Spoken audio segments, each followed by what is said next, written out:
Students, seventh decile की बात करेंगे। सेवन डिसाइल मतलब D7। अब D7 सेम उसी तरह फार्मूला हम लगाएंगे। D7 is equal to 7 into n+1/10।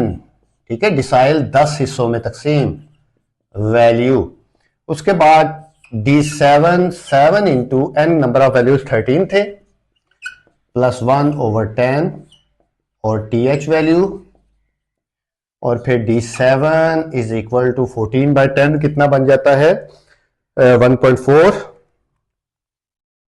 उसको हमने मल्टीप्लाई करना है 7 से, तो फिर हमारा आंसर आ जाता है 9.8 वैल्यू।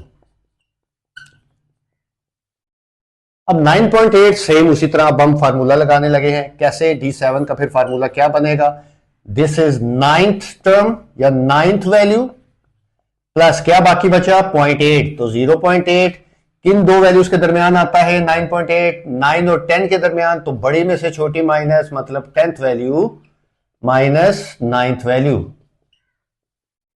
इसमें वैल्यूज पुट करेंगे और हमारा आंसर आ जाएगा 9th वैल्यू 1 2 3 4 5 6 7 8 9 42 प्लस 0.8 43 हमारी 10th वैल्यू -42। 1 आ गया, 1 को 0.8 से माइनस मल्टीप्लाई किया तो 0.8 और 42 में 0.8 ऐड करोगे तो 42.8। This is your D7। Clear?